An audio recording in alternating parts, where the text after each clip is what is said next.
Did you know that 21% of commander decks that could possibly play the card are playing Brainstorm, according to EDH Rec, which I know their data isn't perfect. But that means about 1 in 5 blue decks are playing this card. But why? I get that it's an iconic card and a pillar of the legacy format, but this seems like a really high percentage for a very specific card. It's the 5th most played blue card of all time according to EDH Rec. And if you search up almost any random commander, you will find some amount of players running the card. It's not a lot of the players if it isn't a Spellslinger deck, but I do find it strange that almost any deck that has a reasonable number of commander decks are just playing Brainstorm and a few other generic cantrips. Cantrips are an excellent class of cards for certain decks. So I wanted to talk a bit about cantrips and why I think they're usually a weak inclusion for most EDH decks. But first, if you want to replace some cantrips in your deck, check out Cool Stuff Inc. If you use code TTM at checkout, you will get a discount and it supports the channel. Thanks to Cool Stuff Inc. for sponsoring the video. Okay, I'm going to use the term cantrip a lot in this video, so I want to define it. Generally speaking, it is a low mana cost card that replaces itself. You don't go up on cards in hand, but you don't go down either, meaning they usually draw one card. Most of them are blue, but it doesn't have to be a blue card, like Adventurous Impulse. And a lot of them are instants or sorceries, but they don't have to be that either. It could be an artifact, like Conjurer's Bauble. Players may also say that a card cantrips as a verb when it replaces itself, although the term cantrip is usually just reserved for cards that cost 1 mana or less, sometimes 2, but not that often. So for this video, a cantrip is a cheap card that draws 1 card. I also want to define card advantage here. A lot of times in videos I talk about card advantage, and players try to muddle the definition a bit. I'm strictly talking about number of cards in hand. So casting a ramp spell or a creature is card disadvantage, assuming those don't draw cards. It doesn't mean they're bad cards or you shouldn't play them or anything like that. It just means after casting these cards, you have less cards in hand. And I know putting something on the field is a benefit of some sort, but if you try to evaluate, is this worth 1 random card off the top or 2 or whatever, card advantage becomes very confusing very fast. So when I mention card advantage, I am just talking about cards in hand, which cantrips are neutral on. Now cantrips are seen all the time in Casual Commander, when I'm at my game store, when I'm looking at cards on EDH Rec, or reviewing patron decks. They show up plenty of times. Part of the reason that Brainstorm is so popular might be just because it shows up a lot and people play cards that are popular. I mean, it's in a lot of precons. And cantrips are not always a bad thing. There are tons of reasons to have cantrips in your deck. I'll use my Jace deck as an example, since I think it uses all the different benefits of a cantrip very well. Links to my decks are in the description, and ignore the Mana Crypt, I haven't decided on a replacement yet. This is my out-of-date bad CDH deck that I just love playing. It's a Storm combo deck built around the card High Tide, and the deck is loaded with cantrips. Because, as with many CDH decks, the actual package of cards that make up your real game plan is really small. So cantrips let you rush towards your combo way faster. Additionally, since this is a Storm deck, and I want to cast many spells in one turn, chaining 1 and 0 mana card draw spells into one another is a great way to do that. And my commander wants cards in the graveyard, so cheap spells that fill up the graveyard let me flip Jace very quickly. Also, filling my yard up helps with delve spells, and the deck uses fetch lands to power up cantrips even further. Brainstorm is a legacy staple because you draw 3 cards, put 2 on top, and then use a fetch land to shuffle away the 2 cards you didn't want right now, essentially letting you dig much further into your deck than you would have without the fetch land. Same thing with Ponder. I know it has a shuffle effect tied to it, but there are times when you want to draw 1 card from the pile and shuffle away the rest. Lastly, having a lot of cantrips and a low mana curve allows you to have less lands. My Jace deck only needs 4-ish lands to operate. I can use cantrips to smooth out my early draws, hit those 4 lands, without filling my deck with islands, which would be useless on my Storm turn. All of these reasons are why cantrips are commonly used in competitive Commander. Cantrips and tutors are the glue that holds together your small string of important cards.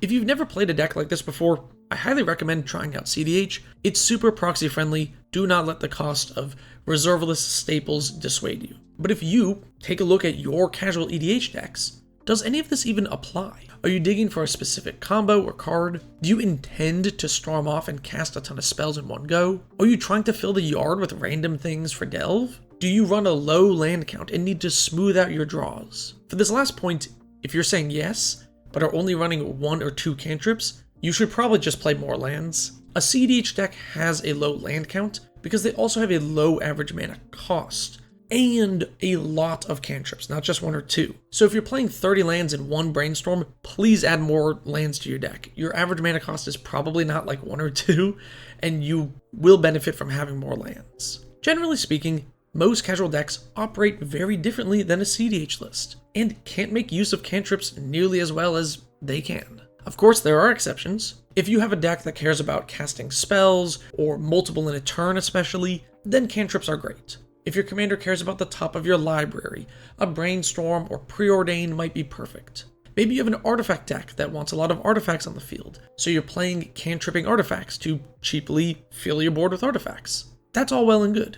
This video isn't me saying cantrips are bad, just that your list might not want them. And the biggest thing your deck misses out on from playing cantrips is card advantage. In casual EDH, most games are played with 4 random mid-range piles, and in a mid-range grind fest, value is king. In a lot of casual games, you will be getting to turns 7, 8, 9, or even more. Keeping a healthy flow of cards in hand is really important in winning commander games that happen to go long, which happens all the time. And late game, when you're empty-handed, cantripping into one card will feel worse than drawing multiples. Especially if your cantrip isn't really providing any extra utility. I think in casual commander, spending a bit more mana to see more cards or get more utility from your cantrips is often worth it. Here are some alternatives to cantrips that I think could work well in your deck. Let's start with a few cantrips.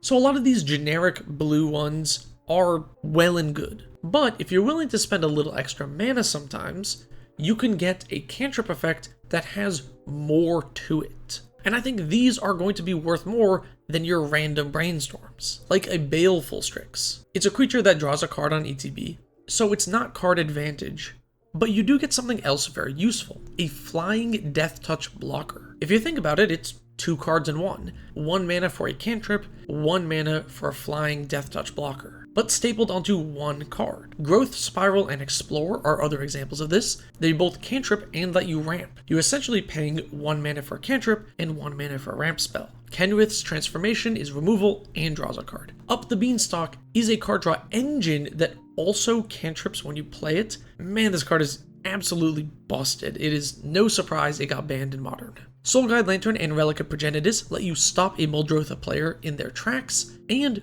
they cantrip if needed. If you don't need to exile a graveyard, you can just draw a card here. Reprieve lets you surprise an opponent in mono white by stopping a board wipe and draws a card. Born Upon a Wind lets you do all sorts of crazy stuff on an end step and draws a card.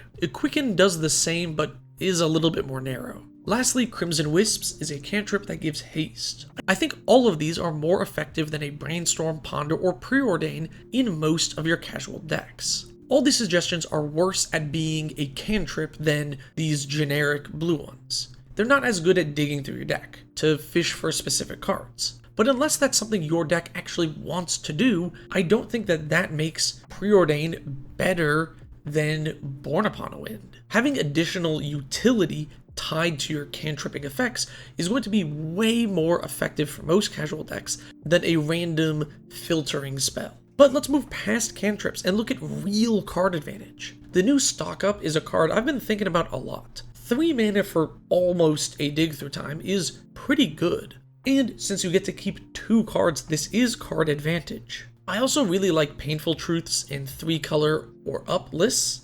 X draw spells in any slower deck that wants to go into the late game, like Sphinx's Rev or Blue Sun Zenith, are great. Thoughtcast, the new Thoughtcast, and Thought Monitor can provide card advantage for very little mana in an artifact deck. Siphon Mind creates a massive swing of cards in an EDH game. Blood for the Blood God will refill your hand quickly after a board wipe. Paradoxical Outcome can draw cards, go mana positive, and reset enters effects. And there's about 1,000 more other cards that provide card advantage in one go. But we don't need to stop there. There's tons of card draw engines, which provide a lot of cards over the course of a game. Curiosity effects are really great. I know people associate them with combos because of Niv Mizzet, but you can play this with any evasive creature or something like a Vial Smasher and draw cards pretty easily. In the same vein, Coastal Piracy effects draw a ton of cards. Being able to dump this with a full board and draw 3, 4, 5 cards is game winning. Any card that lets you draw once a turn can also work as well. If you play any of these early, they'll get you through the mid game and late game, especially once that third board wipe is cast and the game goes long. In this video, I really am not trying to tell you that cantrips are bad and you're bad for playing them, because both of those things are not true. All I'm saying is cantrips might not be the best option for every deck. And I think you will do more in a game of Commander and have more fun in your game of Commander by replacing generic cantrips with card advantage or cantrips that have more synergy or utility. I really just hope that this video made you think a little bit more about your decks and why you're running some cards. Thanks for watching. Let me know what you think about cantrips in the comments below. Do you play these generic ones? Do you think they're good in every deck? Am I wrong? Snail, Elk, and I talked a little bit about this on an old podcast episode. You can check it out. I do somewhat agree with Snail that I think Ponder is probably the best of these generic ones, and it is a bit odd that Ponder sees less play than Brainstorm, especially because without fetches, Brainstorm's kind of mid. But let me know what you think of all that in the comments below. And if you want to support me further, check out the Patreon. There's tons of perks like being in the credits here.